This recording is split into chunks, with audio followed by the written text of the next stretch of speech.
Good morning, everybody, and Merry Christmas to you. Thank you so much for joining us today. I know that you've probably got stuff going on. You're hanging out with your friends, your relatives. Maybe you're eating. I don't know what you guys eat. I know in my family we used to eat a lot of turkey at Christmas time. I imagine a lot of other people do the same thing. So who knows? Maybe you're full. Maybe you're falling asleep. Who knows? But you're here, and thank you for being here. And I just want to say I'm so glad to see you because you are a member of my family of choice, just as my special guest is Joanne Roderman. Hey, Joanne, good morning. Good morning, David. It is good to be here and to be with you. You are part of my family of choice. I absolutely consider you and Tommy family. I think of you that way. I love you both. Yeah. Well, thank you, and I appreciate that. And we've connected for quite a while, and we've had a lot of beautiful sharings together. And yeah, you're right. It's an amazing thing. And by the way, people, I just wanted to let you know, Tommy is running a little late this morning. I'm not exactly sure what's going on. I'm sure he's just, like celebrating like crazy and having a great old time. But he'll be here as soon as he can, and he will join us when he can. And look at that. He just showed up just now. This is awesome. Anyway, so Joanne, yeah, this family of choice idea, I think it's a beautiful concept, something that, Tommy and I have talked about. And, it seems like, and you and I were talking a little bit about this before we started, it seems like, we're born into a family of origin. And, there's a lot of great gifts and beautiful things that come out of that. And for some people, there's some pain, too, that comes from that. And so, it seems like our lives take us in a direction that gets us more and more spiritually separated, perhaps, from our family of origin. I don't think that's true for everybody, but for a lot of people it is. And in the process of doing that, we connect up with other people along our paths who seem to resonate with us more, who seem to kind of connect with us on a deep level. And those are the people that we find ourselves attracted to more and more and more over time. What do you think about that?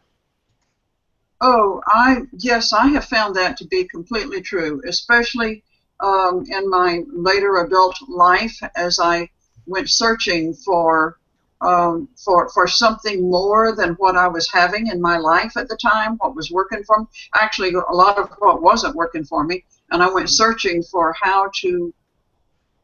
what did I need to do to have more of what I wanted in my life. And as I began to find it, I began to find people that, yes, I could completely resonate with in a way that I didn't resonate with my family.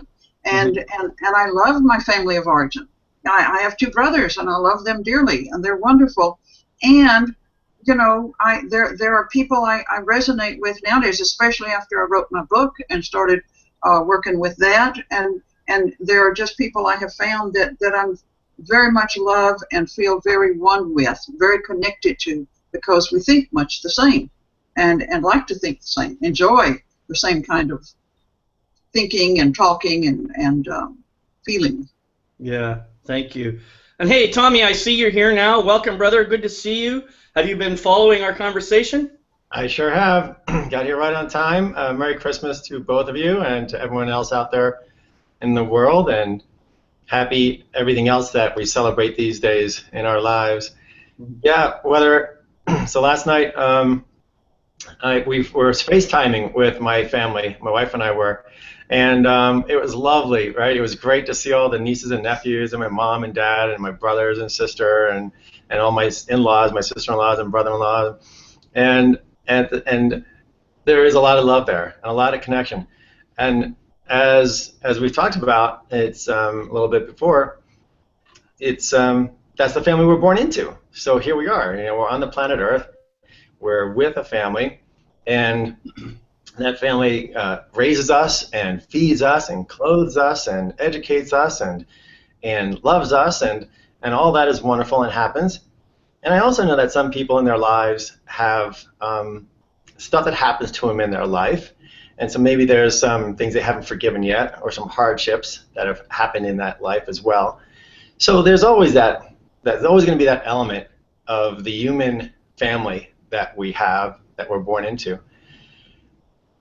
But what I think is magical, and Joanne, you're saying it, and David, that's what we're talking about today, is this other family that seems to be here on the planet with us. And look, if you listen to the news and everything, there are supposed to be people out there in the world that are our enemies, or that we're not supposed to like, or that we disagree with at a larger like a governmental level and stuff like that. Truth of it is, one of my dearest, closest friends is a Muslim woman from Iran, and here I am, an American white male who's been in the military and has all that background. And we were standing around one time at a spiritual event and just realizing that everything we transcend, when we connect spiritually with somebody, we transcend all the ridiculous, false, idiotic boundaries that humans put up between humans. And that really resonates, and that really means a lot to me, to have these connections and these bonds with other living beings on this planet. Yeah, I mean, I love that you're sharing that, Tommy, and I've got a lot of friends who are like that too. People that in an earlier part of my life would never have found their way into my circle. You know, I was in the military as well when I was a young man, and I had very, very rigid beliefs, you know, and I think by today's definition, I probably would have been classified as a very conservative person. I'll just put it that way. Some people might go a little bit further, you know, and talk about the color of my neck, you know, that sort of thing. And it's taken an effort on my part to move out of that. It took some, as you said, some traumatic experiences for me to wake up to the way I was showing up in the world, so that I could start to let go of some of those beliefs and start to see people outside of myself as far more important than I had ever seen them before. So, you know, you're right. You're right. We all have to go through our own pathway to get there.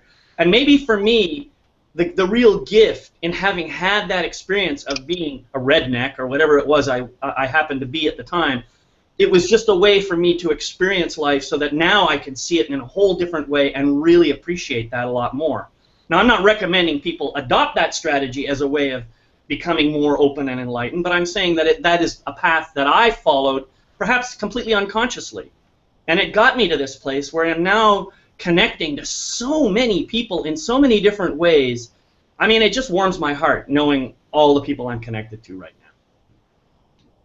Yeah, I feel the same way, and I just think it's awesome what my path has led me to, and I can actually be grateful for the struggles I went through as an adult, the upsets and the problems and the struggles, and the anger, the rage that I had at times, and expressed to a lot of people. I wish I could go find them all and apologize. I can't, because I would scream at total strangers in a mall, and go on. But I'm actually grateful for what I went through, because it led me to what I've learned, what has opened up for me about life and about people, and how we're all connected and we're all one. We're all one. I mean, that was a big thing for me to get, that our souls connect us as one, and the people that I've met through this process, and the people that have helped me find it, and the people that have that I know now and love, and it means so much. It means so very, very much. I can't imagine life without them. Mm-hmm. It's, I wouldn't for a moment want to go back, and I love my family of origin dearly, and I love what my parents taught me, and they were actually the first ones, because my father was a Methodist minister, and they were the first to begin to open me up to other family out there, because they would refer to church family, our church family. Mm-hmm. And later on, as I got older, I learned our Christian family, and I learned God's family, and that kind of thing, and I knew that there were other kinds of thinking about family out there, and I'm just grateful for all the people that have helped me walk my path, and are walking with me now. It's wonderful. Yeah, I think that's important to say again and again, Joanne, that look, we all come into life we're born into a family, we're raised by that family, stuff happens, great stuff happens, bad stuff happens, whatever it is, but that's us, that shapes us. And the more I talk to people who are awakening and becoming more spiritually aware of the true nature of themselves, they look back and they say, man, I've had a tough life. And we're not pointing blame here, we're not pointing fingers, that's what we're supposed to do. You are supposed to be, Yeah. what did you say? What do you call yourself on stage? The angry bitch? Screaming, raging bitch. Yeah, that's what you were supposed to be. That's what you were supposed to go through. I was supposed to go through my life of mental confusion and mental chaos. And David, you were meant to go through your life of of what boiled up and came out of you. And I look at people and I talk to them. I said, that's what we were supposed to have done. That I call that the hard part. It's like we had to go through the school of hard knocks, wake up out of it, and now we can look back and we can help other people who are still there, who are still stuck in that, stuck in the rage, or stuck in their mental confusion, or stuck in the anger, or stuck in whatever it is that people are still stuck in. Now that we're out of it and clear, we can go back and really help. Like I've been there. I've walked this walk. I've lived what you're suffering through. And here's how I got out of it, or here's a way here's a path that you may follow. And that to me is, that starts bringing us, Joanne, into this place of we're all one. We all are at the spiritual level, the same being, the same family. And boy, when we can transcend the human nuttiness and really relate to each other as and connect as spiritual beings, then all those great lyrics in that song Imagine start to actually be realistic. Yes. Yeah, it's a beautiful, beautiful song. Yeah, and there's something else here. I think I just want to mention it because, you guys, it sounds like you've got beautiful family of origin, and I'm really, really glad to hear that. But that's not true for all of us, and I can speak for myself. Over the last 20 years, I have done a lot of personal growth work. I am nowhere near the same man I was 20 years ago, and I have reached out to my family of choice to try and connect with them, to try and resolve differences, to try and open up, channels of love and connection and stuff, and to forgive. I've done a lot of work in that area, and what I notice is sometimes the people on the other end are just not ready to do that. They're just not ready to do that, and I can't force them. They have to go at their own pace. Right. And so part of my journey is I have to be willing to just let them go, to let them have their own journey and not try and change anything about them. The only thing that I am responsible for is my life. And part of my life now is to help people who want to be helped. If they don't want to be helped, then I am not helpful at all. I am just an intrusion and a problem. All right, so that's what I'm trying to say. I love the fact that you guys have your your really nice connection with your family of origin, and I kind of wish I had some of that too. But hey, it's just not the way it is right now. So aside from my kids, of course, I've got great relationship with my kids, but the rest of my family, they just really don't want anything to do with me. And okay, what can I say? Thank you for being who you are, and bless you on your journey. That's really it. That's all I can do. Yeah, right. That is all you can do, and you can love them, even if you have to love them from distance. You should Exactly. love them, and you forgive them, and you love them, and you let them be. The one of the biggest struggles that I had in life is that I married the man that my mother wanted me to marry.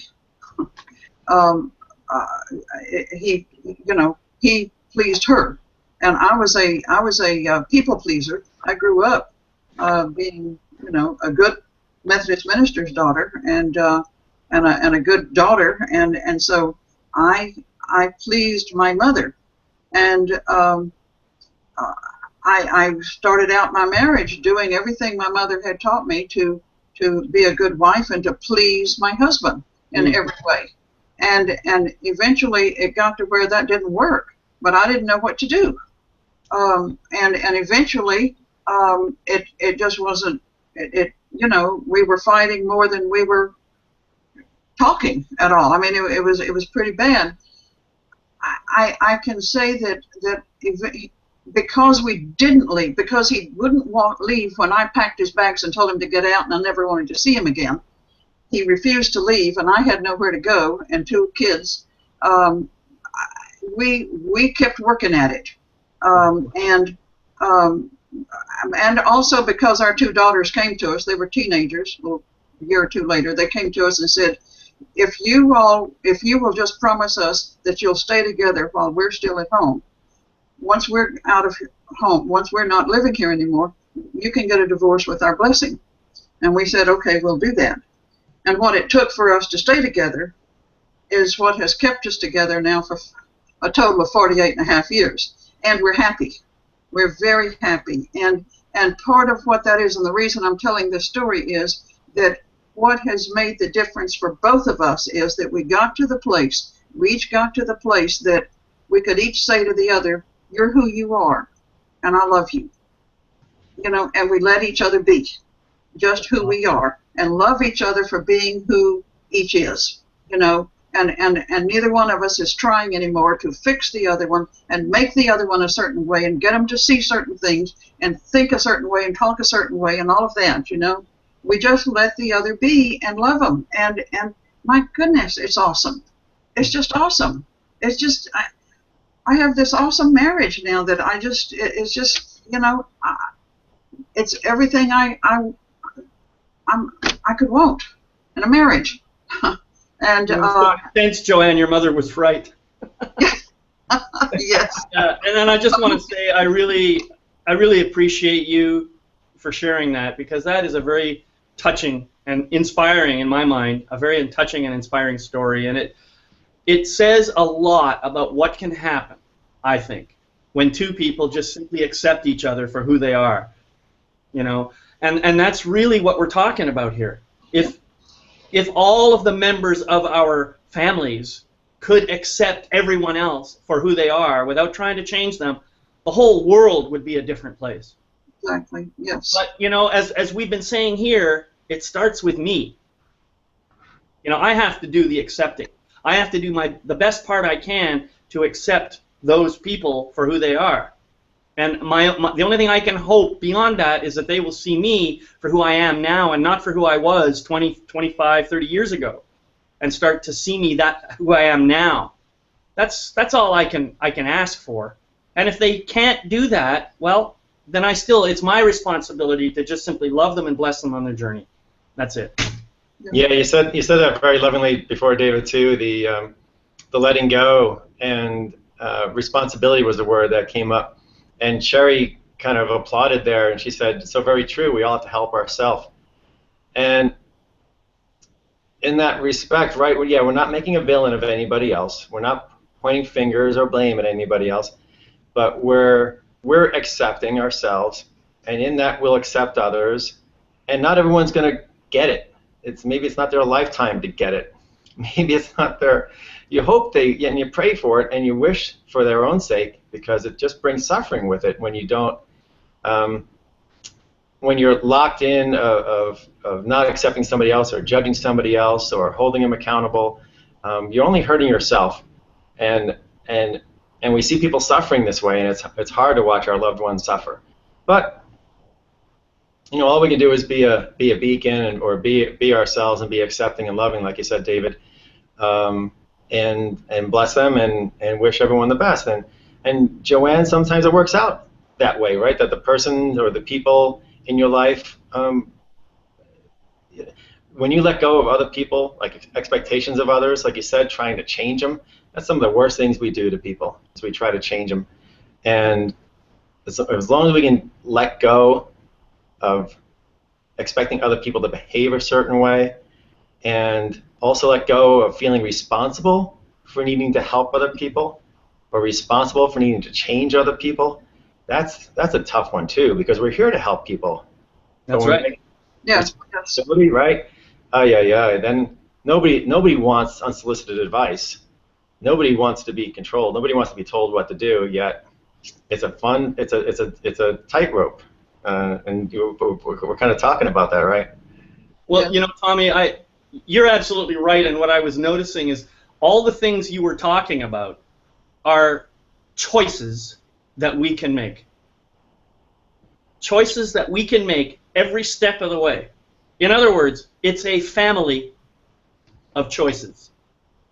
We have the ability to choose in any moment how we're going to show up, how we're going to respond, how we're going to present ourselves. That is one thing that we have always, in every single moment. And we talked about this last week when we talked about, just choosing to be grateful, choosing to be forgiving, choosing to just, try and open our hearts to love.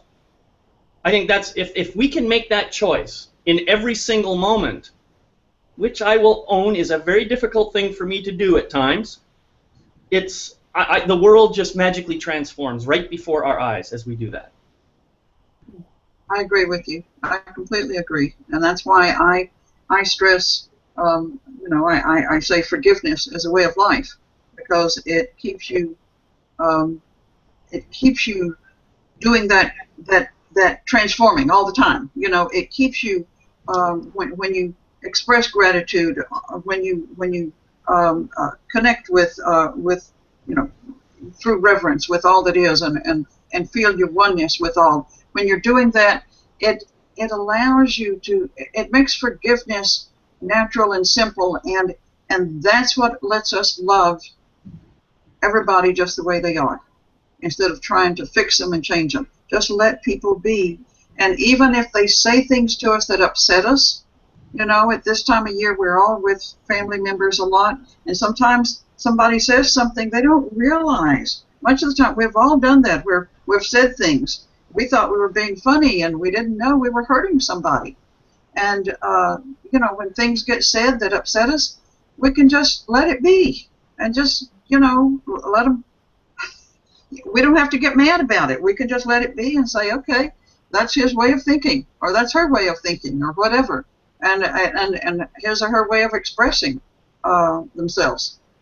And it makes such a difference when we do that. And sometimes it can be hard. I'm not saying it's a real easy thing to do. But when we can do it, and when we let ourselves do it, it just makes such a difference in a relationship and in allowing us to love people. That gives us the freedom to love them and to let them have the space to love us the way they can love us. They don't have to love us. Then we can start to see they don't have to love us the way we think we should be loved. Yeah, right. Joanna, you just hit upon, first of all, I've got Let It Be, the Beatles singing in the back of my mind now, and that's bringing me lots of love and peace. Yeah. Giving space, boy, there's just a whole world of love in that. Again, not expecting others to behave a certain way, or to not be surprised when they do. Right. You have somebody in your family that's been behaving a certain way for 50 years, and you go to an event and you expect them to act differently. That you're just creating trouble for yourself at that point. You're just setting yourself up for failure. Just don't expect people. Expect people to be who they are, and accept them for who they are. Everyone's going through their own life. Everyone's going through their own hardship. Everyone's going through their own suffering. Everyone's going through their own lessons. And who am I to judge them on what they came here to experience and what they came here to do and what they came here to be part of? Even what may seem evil to us, it's still that person's life. And when it comes to what I can control and what I can't control anybody's life. I can control mine, maybe, sometimes, when I'm paying a lot of attention. And when I'm making, David, brilliant connection, making the right choices, making the choices that are choices based in love and peace and kindness. And so I love, David, I love the way you tied in the title here, the family of choices. It is the choices we make day to day that we can choose to live life happy and free and without a lot of expectations of others, or we can live in the dark.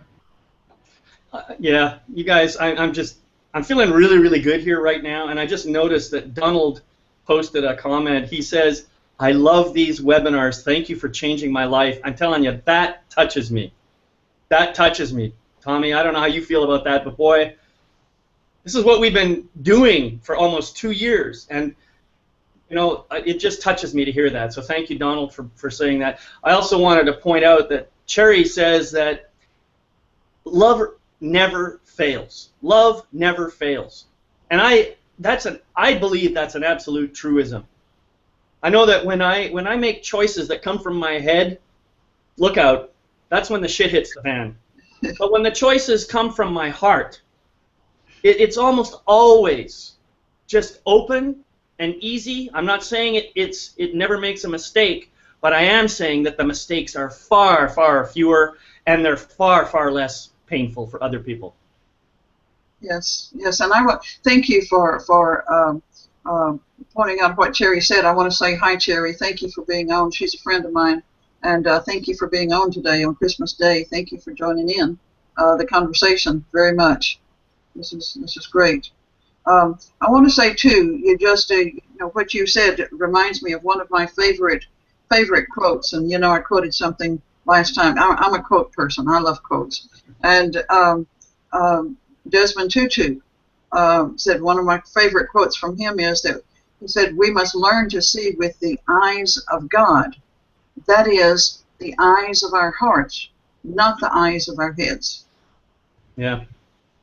Yeah, Joanne, beautiful, because I was just hoping to kind of take this into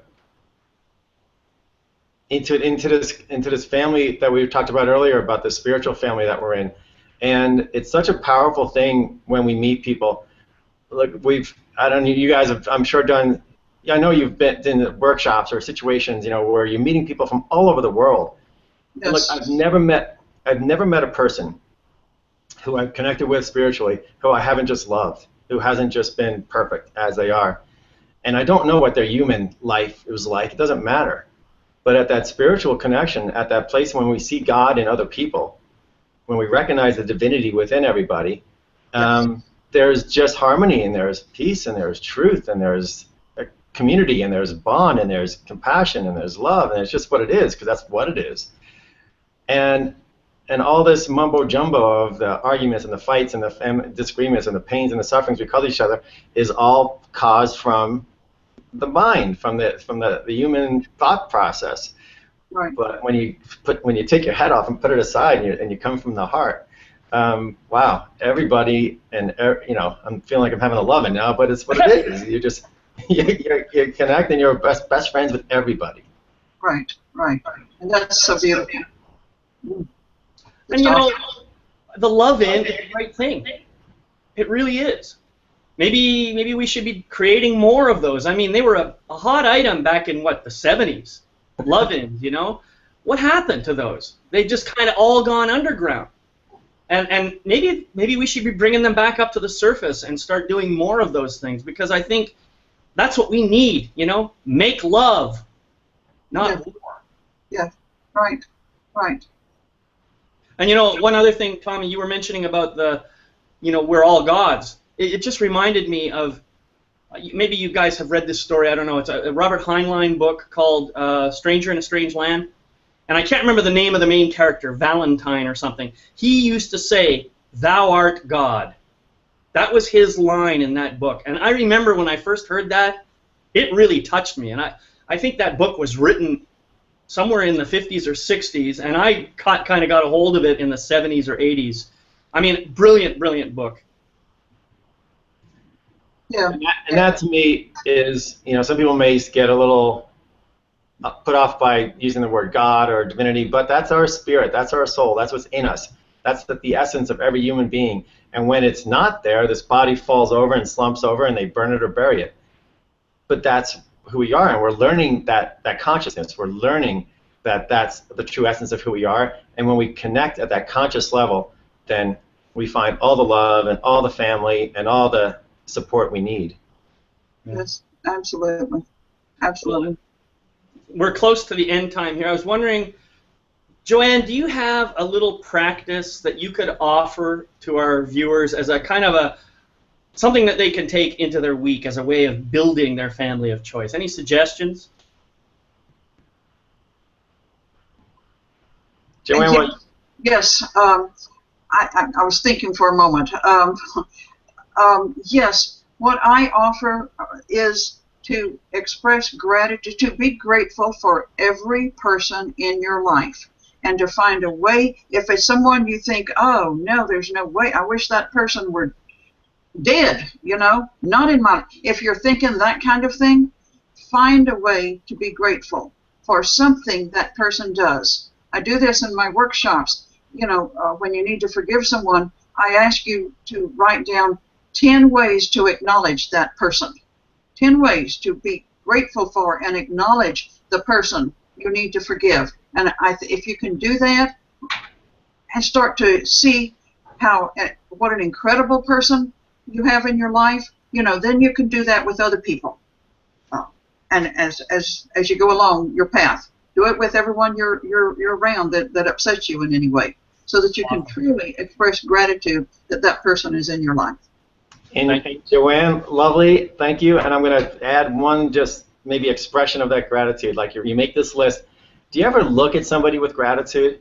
Do you ever somebody tells you something or says something, you just look at them with those eyes of gratitude? Absolutely. Try that on a stranger. Try that at somebody behind the counter of a store. Oh, that's great. That you're actually seeing their spirit. You look right into their soul with that eye of gratitude, and boy, that can just move the world too. That's great. And after all, a stranger is just a friend you haven't met yet. Exactly. Yes. Thank you guys for being here. Folks, next week we're doing we're going to be here New Year's Day, same time, same station. Next week's topic is called Embrace the Force. Now, you might imagine that this is somehow related to some new movie or something that came out, but no. We made this up all on our own. But that's what we're going to be talking about next week. Anyway, have a great week. Have a great holiday with your family and with your family of origin and with your family of choice. And lots of love and blessings to you during this holiday season. Bye-bye. Bye. Bye. Thank you. I love you all.